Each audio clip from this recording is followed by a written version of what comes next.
사랑하고 또 존경하는 우리 이문동교회 성도 여러분, 안녕하십니까? 저는 오늘 불의한 재물을 통한 진심이라는 제목으로 함께 하나님의 말씀을 나누고자 합니다. 오늘은 누가복음에 있는 말씀인데요. 이 말씀을 하시기 전에 이 배경에 대해서 영감의 글은 다음과 같이 이야기하고 있습니다. 읽어주시면 감사하겠습니다. 사람들이 세상 이욕에 몹시 열중하고 있던 이 시대에 그리스도께서 초림하셨다. 사람들은 영원한 사물을 세속적인 사물보다 경하게 여기었고 장래의 일보다 현세의 사물을 먼저 생각했다. 그들은 망상을 현실로 또 현실을 망상으로 오인했던 것이다. 그들은 믿음으로 보이지 않는 세계를 바라보지 않았다. 사단이 그들의 앞에 이 세상 사물을 몹시 매력적이고 흥미진진하게 제시하자 그들은 그의 유혹에 마음이 끌리고 말았다. 세상의 이욕에 열중하고 있던 시대라고 말합니다. 이번 주에 제 친구들, 믿지 않는 친구들 카톡방에 한 친구가 여러 글들을 올리는 일이 있었습니다. 지난주에는 자기가 주식으로 돈을 벌었다고 커피를 다 돌리고 뭐 돈 버는 이야기, 뭐 코인 이야기 그런 거를 계속 올립니다. 투자하라고 계속 이야기를 하는 이야기들을 제가 이렇게 보았습니다. 오늘날 세상은 무엇을 쫓아 살아갑니까? 재물을 쫓아 살아가고 그것이 가장 즐거운 일이기도 합니다.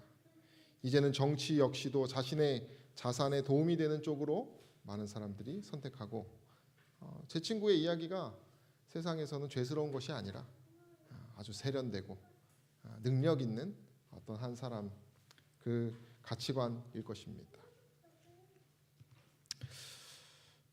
청년들과 함께 나누는 책에 이런 것이 있습니다. 돈 많이 주는 하기 싫은 일과 돈 적게 주는 하고 싶은 일. 여러분 둘 중에 하나를 고르신다면 무엇을 고르시겠습니까? 돈 많이 주는 하기 싫은 일. 그리고 돈 많이 받는 것이 낫다라고 하시는 분이 계실 거고요. 돈 적게 주는 하고 싶은 일.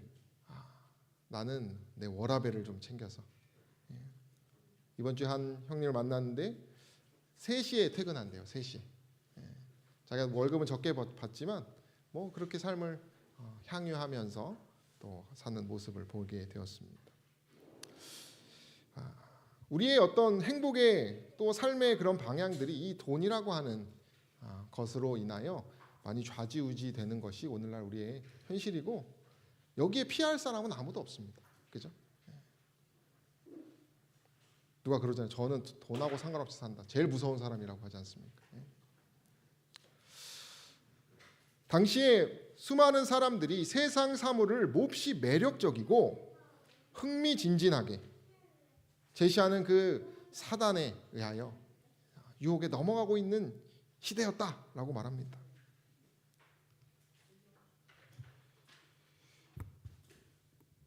읽어주세요. 그리스도께서는 이러한 형편을 고치시기 위하여 세상에 오셨다. 그분은 사람들로 넋을 잃고 덫에 걸려 있게 만드는 마력을 깨뜨리고자 하셨다. 그분은 당신의 교훈을 통해 하늘과 땅의 요구를 조화시켜서 사람들의 생각을 현세의 사물에서 미래의 사물로 돌이키고자 하셨다. 그분은 사람들에게 현세적 사물을 추구하는 일에서 돌이켜 영원한 행복을 위하여 준비하도록 요청하셨다. 특별히 이 오늘 나눌 비유는 제자들에게 직접적으로 하신 말씀이라고 말합니다. 우리가 함께 은혜를 받기를 원합니다. 이 그림처럼 어떤 부자에게 청지기는 무엇입니까? 무엇을 맡은, 재산 맡은 관리인이죠. 소문을 들었는데 그가 낭비한다는 얘기를 듣습니다.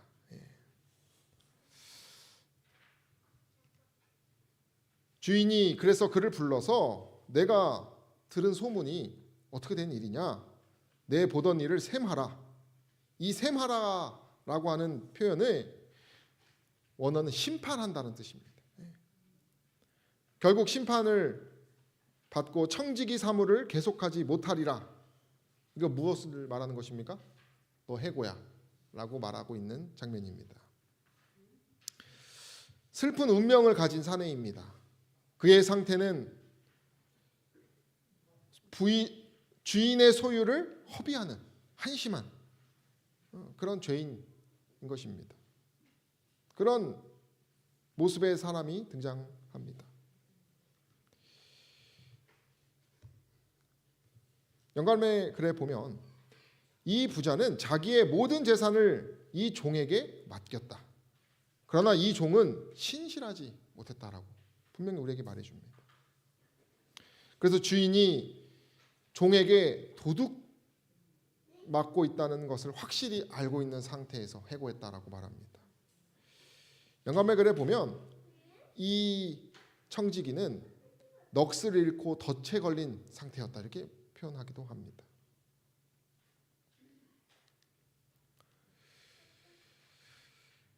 이 청지기는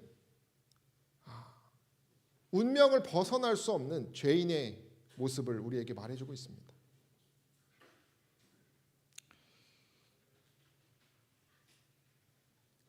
특별히 예수님의 비유들은 대부분 종말론적입니다. 다시 말하면 끝이 있어요. 심판날이 반드시 있습니다. 예수님의 비유는. 그래서 그 심판 직전에 은혜의 시기가 있습니다. 그리고 그 시기 안에 벌어지는 사건들이 대다수로 예수님의 비유는 이루어져 있습니다. 이 청지기 역시도 그의 운명이 좋지 않은 상황 가운데 놓여져 있는 사람입니다.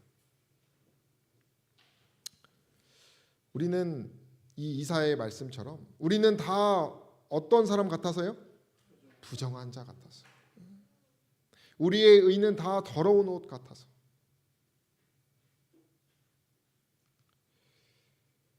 히브리서는 우리에게 반드시 심판이 있다고 말합니다.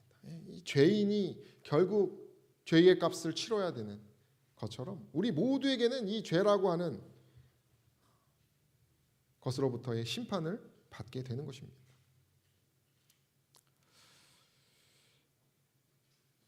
덫에 걸려버린 이 청지기는 고민하기 시작합니다. 3절에 보면 읽어주세요. 청지기가 속으로 이르되 주인이 내 직분을 빼앗으니 내가 무엇을 할꼬 땅을 파자니 힘이 없고 빌어먹자니 부끄럽구나. 내가 할 일을 알았도다. 이렇게 하면 직분을 빼앗긴 후에 저희가 나를 자기 집으로 영접하리라 하고. 주인에게서 해고당한 자신의 상태를 생각해 보니까 먹고 살 궁리를 하기 시작합니다. 힘들게 땀 흘리며 하기에는 어때요? 너무 힘들어 보여요. 그렇다고 해서 막 얻어먹고 사는 거 생각하니까 어떻습니까? 그것도 부끄럽습니다. 잔머리를 계속 굴리는 것입니다. 그럼 내가 어떻게 살아날 수 있을까? 결국 빌어먹자니 부끄럽고 땅을 파자니 힘이 없다는 것은 살 길이 없다는 것을 의미하는 것입니다. 죽는 길밖에 없는 사람이라는 뜻과 다름이 없는 것이에요. 그런 처지에 놓인 그가 4절에 뭐라고 말합니까? 내가 할 일을 알았다 라고 하면서 무언가 행동을 하기 시작하는데 어떤 걸 합니까? 5절에 보면 주인에게 빚진 사람들을 불러가지고 무엇을 해줍니까? 선심을 쓰기 시작합니다. 남의 돈으로 선심을 쓰기 시작합니다. 빚진 자들을 낱낱이 불러다가 내 주인에게 얼마 빚졌습니까? 하고 100말입니다 했습니다. 이 기름 100말은 2300리터에 해당하는 3년 정도를 일해야 될 수 있는. 근데 거기서 반을 잘라서 뭐 하는 것이에요? 탕감을 해주기 하고 있는 상황입니다. 2013년에 필리핀에서 수천억 원이 오용되는 사건이 있었어요. 돼지통 사기라고도 불리우는 사건인데요. 필리핀의 국회의원들이 개발 지원을 한다는 명목하에 선심을 쓰면서 나라 돈으로 선심을 쓰고 자기 걸 챙기는 그런 일이 있었습니다. 그처럼 그가 남의 돈으로 뭐 하는 것이에요? 자기의 미래를 안전하게 만들기 시작하는 것입니다. 7절은 아까 말했던 것보다 더 큰 돈이에요. 7년치 임금에 해당하는 밀 100석입니다. 여기 증서를 가지고 뭐라고 쓰라 그래요? 80이라고.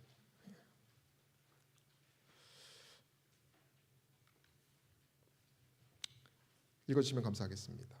이 불신실한 종은 다른 사람들까지 자기의 불의에 참여하도록 만들었다. 그는 다른 사람들을 이롭게 하기 위하여 주인을 속였고 그 사람들은 그러한 덕을 보므로 그를 저희의 집으로 초청하여 대접할 의무가 생기게 되었다. 이 빚진 사람들은 누가 너무 고마워요? 이 청지기가 너무 고마운 것입니다. 그러니까 뭐 할 수밖에 없어요?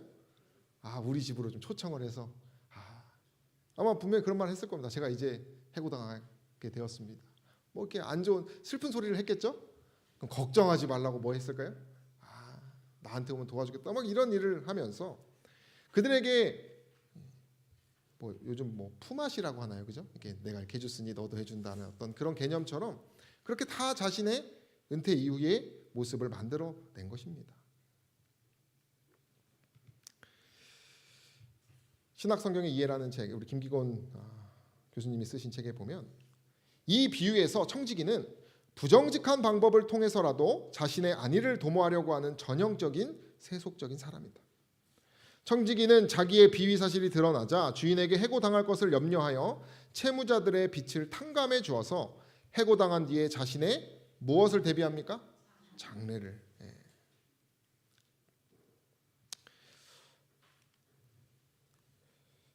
그런데요, 이 비유는 이 8절이 아주 이상합니다. 주인이 이 옳지 않은 청지기가 이를 지혜 있게 하였으므로 칭찬했다라고 말합니다. 영감의 글에는 자기를 속여 빼앗은 그 사람의 꾀를 칭찬했다라고 말합니다.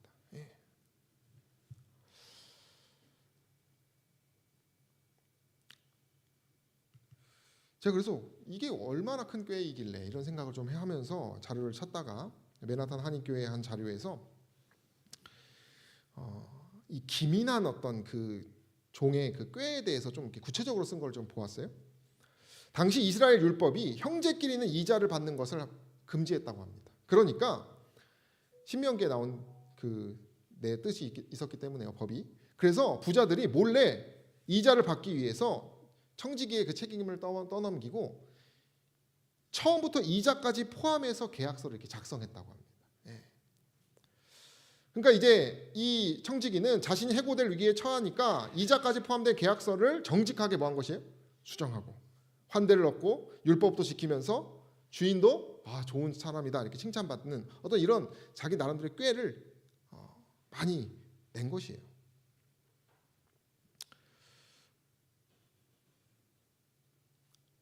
그는 자신의 미래를 위해서 최고의 노력을 한 것입니다. 전력 투구를 해서 뭐 한 것이에요?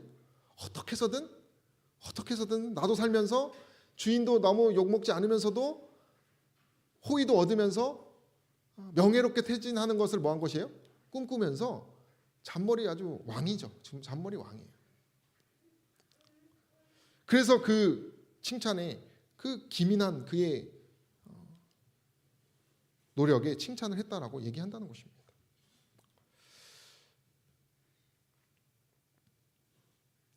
그러면서 이 세대의 아들들이 자기 시대에 있어서 빛의 아들들보다 더 지혜롭다 이렇게 말하면서 비유가 진행됩니다. 이 말씀은 다시 말하면 세속적으로 지혜 있는 사람들이 저희 자신을 섬기는 일에 있어서 뭐 하다는 것이에요? 탁월하게 노력하고 총명하게 일하면서 뭐 한다는 것이에요? 산다라고 말하는 것입니다. 그러한 노력과 애정과 섬긴 어떤 그런 총명함이 뭐보다 더 앞선다는 것이에요? 하나님을 믿노라고 공언하는 사람들이 하나님께 가는 노력보다 뭐 하다는 것입니까? 더 탁월하다는 것입니다.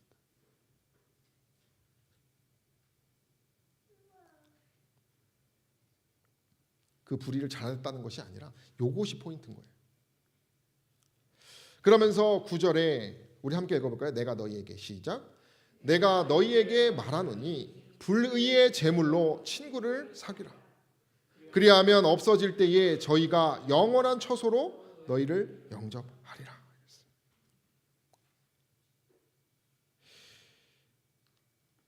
이 불의의 제물을 한 영어 성경에서는 뭐라고 말합니까? 세상의 제물이라고 말합니다.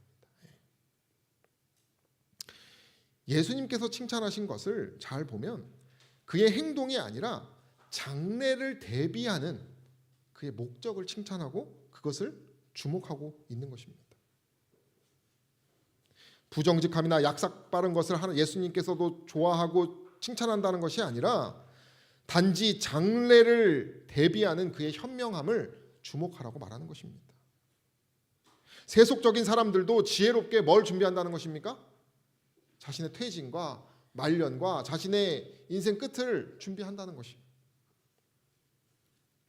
그런데 세상 사람들은 썩어질 것으로도 그렇게 하는데 지금 누가 안 하고 있다는 것입니까? 빛의 아들들이 오히려 미래를 위해서 뭐 하지 않다는 것이에요? 준비하지 않고 있다는 것입니다.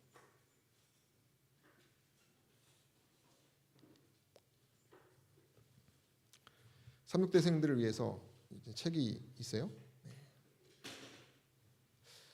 남대극 총장님 계실 때 이제 나온 책인데 이 교재는 이제 직장을 가졌거나 가지려는 이제 대학생들을 위해서 이렇게 쓴 책이에요. 여기 보면은 이 재물이 이제 당시에 만몬이라고 하는 신입니다. 이 만몬의 어원을 믿는다라고 말해요. 그래서 우리가 돈을 섬기고 이 이방인들이 추구하는 그것은 종교적인 충성을 이 돈에 뭐 한다는 것이에요? 요청하고 있다라고 하는 것을 의미한다고 말합니다.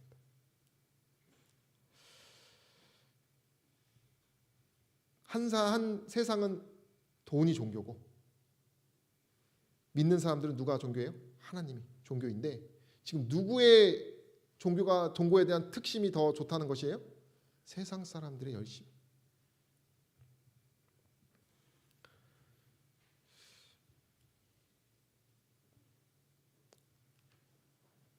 그래서 이 책에는 굉장히 부담되는 표현을 이렇게 합니다. 그래서 일반적으로 예수께서 원하시는 그럼 이 재물에 대한 태도는 무엇인가라고 말하면서 재산의 완전한 포기를 요청하는 것이 일반적이라고 말합니다. 성경에서 말합니다. 그래서 이 두 바퀴 체제라는 것을 얘기해요. 그래서 예수님을 진정으로 따르는 사람들은 이 두 바퀴 체제에 있다고 말합니다. 한 바퀴는 뭐냐면 첫 번째는 안으로 도는 바퀴인데요. 안으로는 자신들의 생업을 포기하고 전적으로 예수를 따르는 삶. 이건 누구냐면 12제자들입니다. 그죠? 그들이 뭘 버리고 나갔습니까? 그물을 버리고 생업을 버리고 나갔습니다. 그 제자들뿐만 아니라 예수님 당시에는 여자들을 포함하여 여럿 더 있었습니다. 보편적으로 재산의 전적인 포기가 요청되어서 복음의 수혜자들이 주는 그런 봉급을 받고 살아가는 그런 사람들을 안에 박혀 있는 사람이라고 말하고요. 밖으로는 어떤 사람이라고 말해요? 삶의 자리를 그대로 지키면서 누구를 따르는 삶이에요? 예수를. 그러나 그 둘은 똑같이 완전한 포기를 말한다고 말합니다. 그러면서 바깥 바퀴를 아마 이 중에 저와 목회자들은 안쪽 바퀴라고 제가 볼 때 생각이 좀 들고요. 그러나 대부분의 성도님들은 아마 바깥 바퀴의 체제에 있는 분들이지 않을까 생각이 드는데요. 그들에게 원하는 것은 회심이라고 말합니다. 우선 재물에 대한 내적 태도의 변화가 요청된다고 말합니다. 다시 말하면 그동안의 재물에 대하여 가지고 있었던 기대와 헌신을 포기하는 것이 완전한 하나님의 편에서 서는 것이라고 이야기를 하고 있어요. 굉장히 부담되는 이야기입니다. 저도 이 설교를 준비하면서 그런 생각을 해보았습니다. 내가 가진 것, 내가 받은 것을 다 나눌 수가 있는가?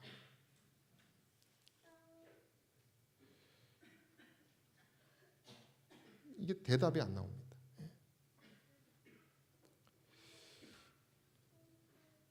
이 설교를 준비하기 위하여 찾았던 여러 새로운 정보들, 논리들 이런 것이 다 무용지물 같은 느낌이 들었어요.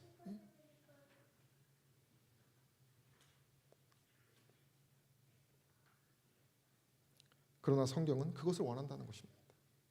전적인 헌신. 왜냐하면 이 불의의 제물로 친구를 사귀라고 한 예수님의 비유의 마지막 끝자락이 무엇이기 때문입니까? 영원한 처소이기 때문입니다. 예수께서 말하시는 이 비유의 목적은 영원한 하늘 왕국이기 때문입니다.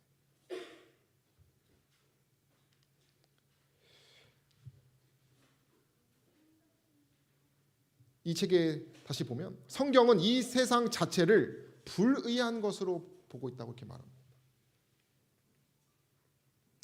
그래서 이 세상 것으로는 세상에서 우리가 가질 수 있는 모든 것으로는 무엇을 하라는 것이에요? 친구 사귀는 일에. 그 미래를 준비하는 일에 위해 뭐 해야 된다는 것입니까? 써야 한다는 것입니다. 아까 전에 돈을 많이 받고 내가 하기 싫은 일을 하는 사람이 가진 큰 재물과 재물은 월급은 적게 받지만 내 워라밸을 챙기기 위하여 그것을 선택한 사람 모두 내가 무언가를 희생해서 얻은 모든 것들을 다 뭐 해야 된다는 것입니까? 하늘을 위하여 내가 기꺼이 드릴 수 있는지를 깊이 고민하면서 그렇지 못한다면 회심해야 된다는 얘기를 하고 있는 것입니다. 그것이 빛의 아들들이 할 일이라고 오늘 비유는 말해주고 있다는 것입니다.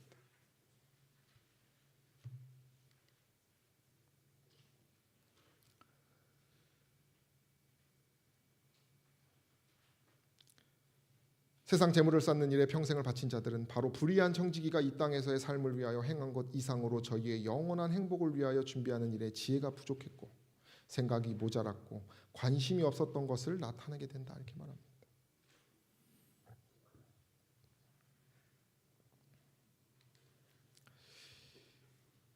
이 청지기에 대해서 이런 얘기를 합니다. 읽어주시면 감사하겠습니다. 비유에 나오는 종은 장래를 위하여 아무것도 준비하지 않았다. 그 종은 다른 사람의 유익을 위하여 쓰도록 맡겨주신 선물을 자기 자신을 위하여 사용했다. 그는 현재만을 생각했다. 그는 현재만을 생각했다는 것은 뭘 생각했다는 것이요? 자기만을 생각하고 그 하늘에 대해서는 생각하지 못했을 것입니다. 실무교훈은 이런 얘기를 합니다.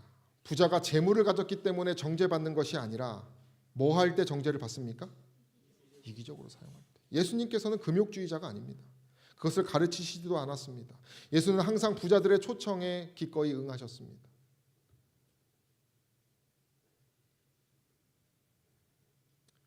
재물이 문제가 아니라 재물을 어떤 마음가짐으로 바라보고 있냐, 그것이 문제라는 것입니다.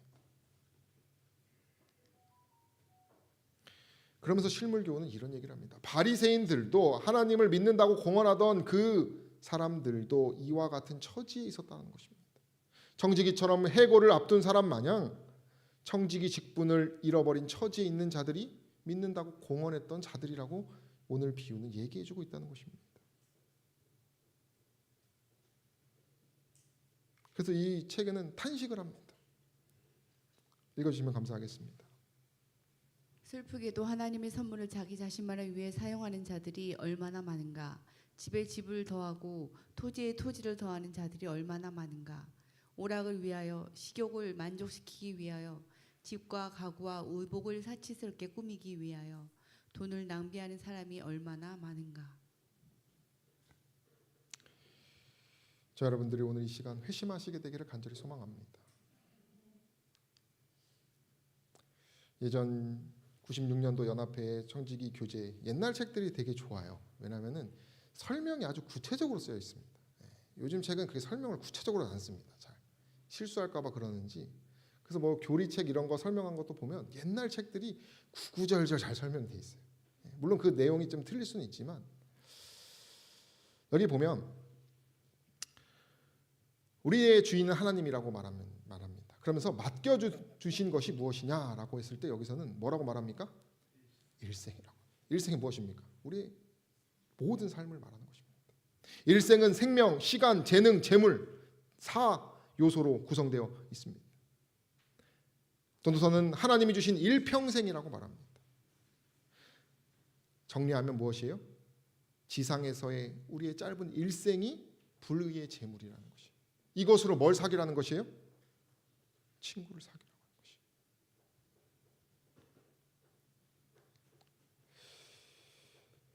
우리 아까 불의한 청지기를 돌아보면 그가 독백이 이렇게 있어요. 독백이 내가 어떻게 해야 될까 하면서 살 궁리를 하기 시작하죠. 여기 보면은 일일이 불러다가 꼼꼼하게 하는 것입니다. 꼼꼼하게 생각하는 것입니다. 그리고 얼마나 빚졌느냐 막 타인에 대해서도 아주 꼼꼼하게 알아봅니다. 그리고 뭐라고 말합니까? 빨리 앉으라고 이렇게 말합니다. 긴박하고 간절합니다. 그리고 막 쓰라고 하면서 아주 구체적으로 그가 무엇을 궁리하고 있는 것이에요? 살 궁리를. 세상 사람도 이렇게 열심히 궁리하는데 실물교훈은 뭐라고 하냐면 내세에서 살 궁리라고 이렇게 얘기합니다. 저 여러분들 역시 그리고 이 청지기보다 우리는 더 뭘 고민해야 돼요? 나의 운명에 대해서 우리는 진지하게 고민해야 한다는 것입니다.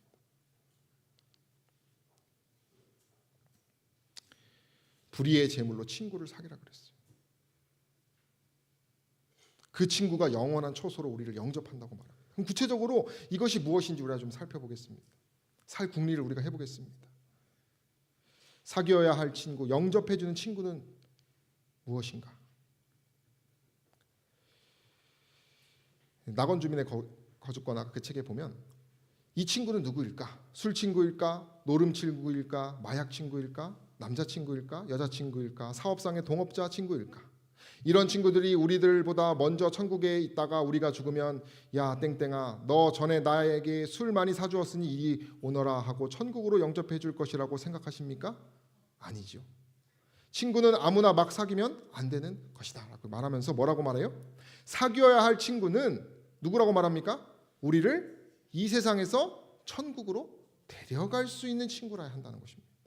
그것이 친구의 조건이에요. 우리가 이 불의한 재물, 이 모든 우리가 가진 일생으로 사귀어야 될 것은 무엇이라는 것이에요?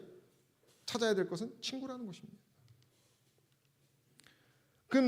그렇다면 그 친구는 누구냐? 첫 번째는 천사입니다. 천사들은 우리를 구원하시려고 하나님께서 부리시는 영들입니다. 우리는 이 천사의 존재에 대해서 깊이 생각해야 돼요. 하나님께서 우리를 위해서 보내시는 사람일 수도 있어요. 그리고 보이지 않지만 우리의 마음 곁에서 우리의 삶 곁에서 우리를 지키기 위하여 노심초사하고 있는 존재들입니다. 그리고 둘째이자 마지막은 누구입니까? 예수님이에요. 우리는 우리의 일생을 바쳐서 누구를 찾아야 돼요? 예수님을 찾아야 됩니다. 내 부모님, 신실하신 부모님이 만난 예수님은 나의 예수님이 아닙니다. 내가 진정으로 눈물 흘리면서 찾아야 하는 것이.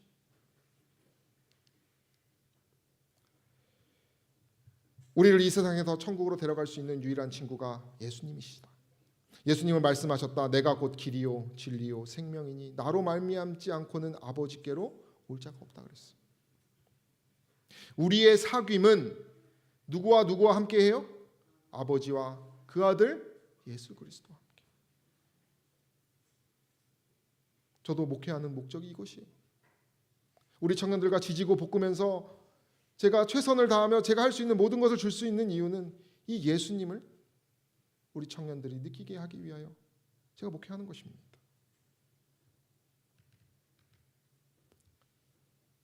또 기록되었을 때 책을 보면 이 비유에 대해서 쉽게 말하면 이렇게 말한다고 말해요. 불의한 청지기도 자기 자신을 위해 친구를 사귀었거든 하물며 영원한 처소를 위해 재물을 친구를 사귀는 데 써야 하지 않겠느냐.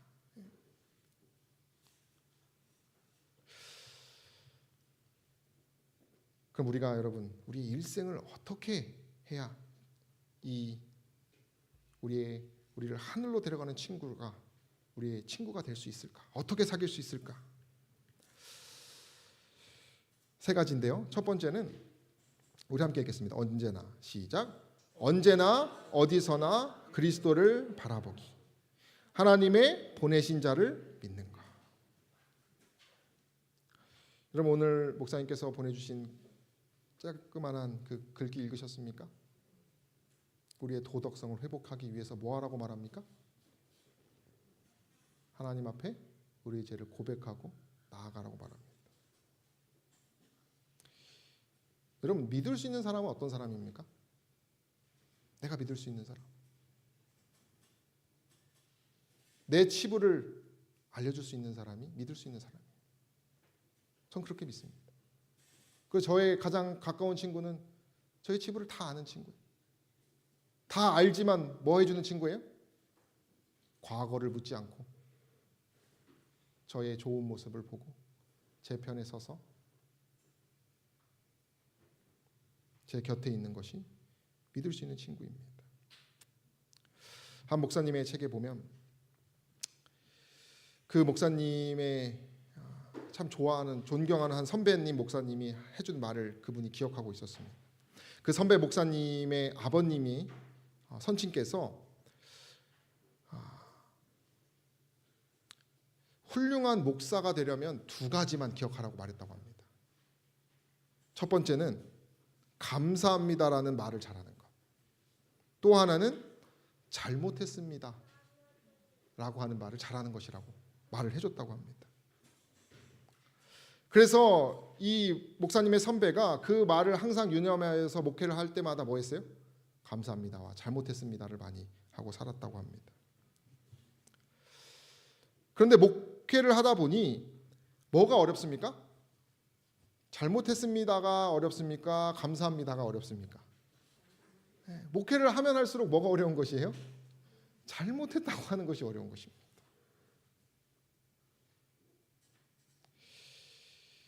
그래서 설교회 중에서 실수하고 잘못된 이야기를 해서 누가 성도님이 지적을 했다는 것이에요.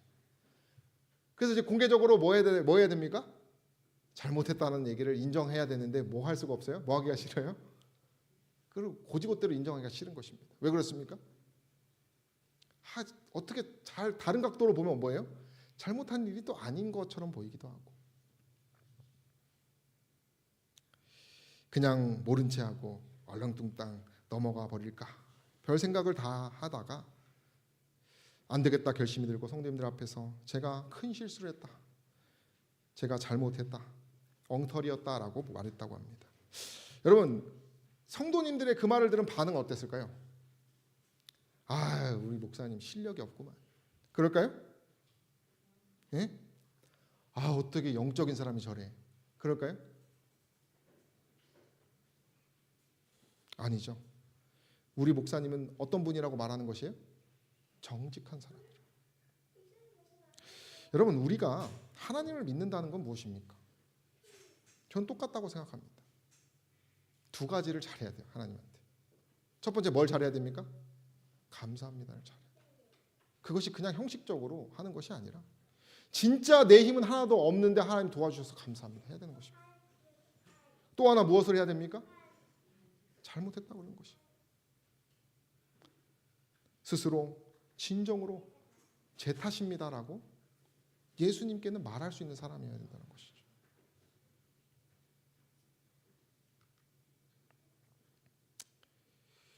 저 여러분들이 언제 어디서나 예수 그리스도를 바라보시게 되기를 간절히 소망합니다. 두 번째는 함께 읽을까요? 시작. 타인의 구원과 행복을 위해서 봉사하는 일을 하는 것입니다. 실무고원 390페이지에는 이렇게 얘기합니다. 읽어주시면 감사하겠습니다. 그리스도와 천사들은 괴로워하는 사람, 고생하는 사람들을 위해 봉사하고 죄에 빠진 사람들을 구원하기 위하여 봉사하고 있다.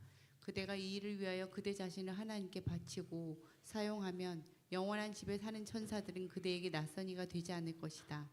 그리고 이 세상에서의 그대의 삶이 끝날 때에 하늘 집의 문지기들은 그대를 환영하여 맞아들일 것이다.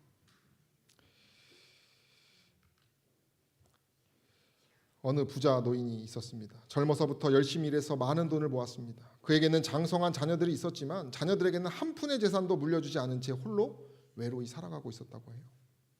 은행에는 많은 돈이 예금되어 있었지만 정작 자신은 겨우 일용할 것만을 가지고 살았습니다. 근데 이 노인의 일과 중 가장 중요한 것이 하나 있는데, 그것이 바로 아침 일찍 은행 문이 열리면 무섭게 달려가서 통장을 창고에 내밀고 뭘 보는 것이에요? 내 잔액을 보는 것이에요. 그리고 통장에 찍혀 있는 수십억 대의 숫자를 바라보면서 그렇게 하루하루 살아간다고 합니다. 밤새 내 돈이 잘 있었구나, 이게 얼마지. 노인의 기쁨의 대상은 무엇입니까? 돈이었어요.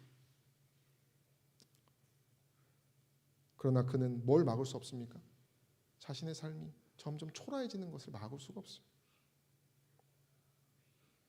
돈은 우리가 살아가는데 유용한 수단이지만 이것을 우리의 영원한 기쁨과는 뭐 할 수 없습니까? 바꿀 수 없어요.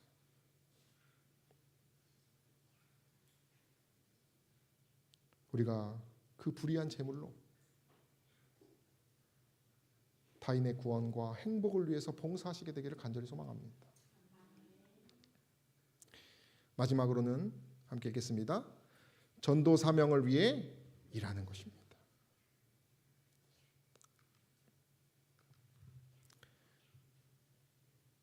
전도는 사람을 구원하는 하나님의 방법이라고 말합니다. 예수님의 생애는 전도하는 삶이셨습니다. 빛을 전하시는 삶이었습니다. 전도를 위해서 헌신하는 모든 신앙적 활동과 각종 선한 봉사는 주님을 사귀는 행위가 된다고 말합니다. 이러한 활동이 예수님과의 사귐을 깊게 할 수 있다는 것입니다. 여러분, 우리가 하는 모든 것이 다 영혼과 접촉하기 위한 모든 과정임을 기억하시게 되기를 소망합니다. 이 책은 이렇게 말합니다. 그래서 참여하라, 함께 일하라, 기회가 있을 때마다 빠지려 하지 말고 동참하라, 그리고 할 수 있는 대로 최선을 다하라. 우리 성도님들께서 열심히 나름대로 올해 막 하고 있는 것을 제가 보면서 많은 기도를 하고 있습니다. 우리 청년들 역시도 이렇게 인스타를 만들고 선교하기 위하여 인스타에 어떻게 하면 잘 어울릴까 고민하면서 보내고 있습니다. 한 형님도 이걸 보더니 너네 교회 재밌어 보인다라고 말해요. 인스타를, 이 계정을 만든 이유 역시도 우리가 이 교회를 정말 전도하기 위한 본질적인 마음으로 하였습니다. 그래서 여기에 막 영상을 올리기 위해서 막 찍자고 하면 청년들이 부끄러워하지만 또 큰 결심을 하고 뭐예요? 찍어서 올립니다. 그리고 뭐 달란트도 저희가 지금 이제 시장을 하는데 우리 AY 청년들이 정말 어쨌든 신앙적 활동을 하기 위하여 애쓰는 모습을 보면서 쉽지 않거든요. 좀 기적이라고 생각합니다. 정말 오늘날 청년들이 교회를 다니고 헌신하고 지지고 볶는 것이 힘들긴 하지만 그래도 예배드리러 온다는 것이, 제 친구가 그랬거든요. 난 토요일날 돈 벌어야 된다.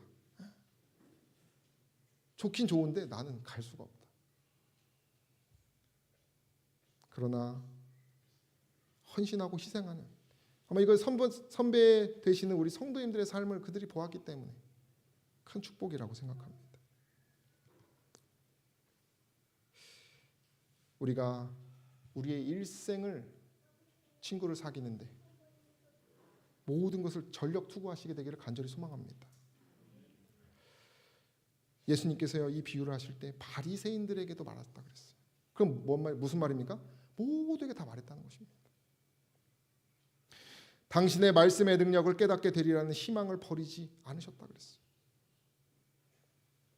결국 세리들 가운데 그 비유를 듣고 그들은 정신을 차리게 되었고, 많은 사람들이 저희 자신의 부정한 행실을 묘사한 이 비유에서 영적 진리를 배우게 되었다라고 영감의 글은 놀랍게 이야기해주며 마무리하고 있습니다.